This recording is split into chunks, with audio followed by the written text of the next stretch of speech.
നമസ്കാരം. സർക്കാരുമായി ബന്ധപ്പെട്ട അറിയിപ്പുകൾക്കും മറ്റു വാർത്തകൾക്കും വേണ്ടി ചാനൽ സബ്സ്ക്രൈബ് ചെയ്യാനും തൊട്ടടുത്ത ബെല്ലൈക്കൺ എനേബിൾ ചെയ്യാനും മറക്കാതിരിക്കുക.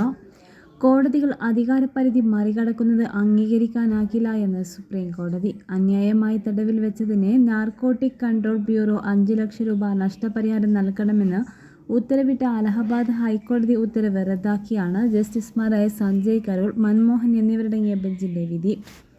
ജില്ലാ കോടതി പ്രതികളെ വെറുതെ വിട്ടതിനു ശേഷം ഹൈക്കോടതി ജാമ്യ ഹർജി ഫയൽ സ്വീകരിച്ചതാണ് സുപ്രീം കോടതിയുടെ വിമർശനത്തിനിടയാക്കിയത്. നടപടിക്രമങ്ങൾ പാലിക്കാതെ അന്യായമായി തടവിൽ വെക്കുന്നത് വ്യക്തികളുടെ അവകാശങ്ങൾക്ക് ഭീഷണിയാണ്. എന്നാൽ ഇതിനെതിരെ നിയമപരമായ മാർഗങ്ങളിലൂടെ മാത്രമേ നടപടിയെടുക്കാവൂ എന്ന് സുപ്രീം കോടതി വ്യക്തമാക്കി. 2023 മൻസിംഗ് വർമ്മ, അമൻ സിംഗ് എന്നിവരിൽ നിന്ന് നാർക്കോട്ടിക് കൺട്രോൾ ബ്യൂറോ 1.28 കിലോ ഹെറോയിനാണ് സംശയിക്കുന്ന പിടികൂടി. തുടർന്ന് ഇവരെ ജുഡീഷ്യൽ കസ്റ്റഡിയിൽ വിട്ടു. ലാബ് പരിശോധനയിൽ പൊടി ഹെറോയിൽ അല്ലെന്ന് വ്യക്തമായതിനെ തുടർന്ന് ജില്ലാ കോടതി ഇവരെ മോചിപ്പിച്ചു. ഇതിന് ശേഷമാണ് അലഹബാദ് ഹൈക്കോടതി ജാമ്യ ഹർജി പരിഗണിച്ച് യുവാക്കളെ 4 മാസം തടവിൽ വെച്ചതിന് 5 ലക്ഷം രൂപ നഷ്ടപരിഹാരം നൽകാൻ വിധിച്ചത്.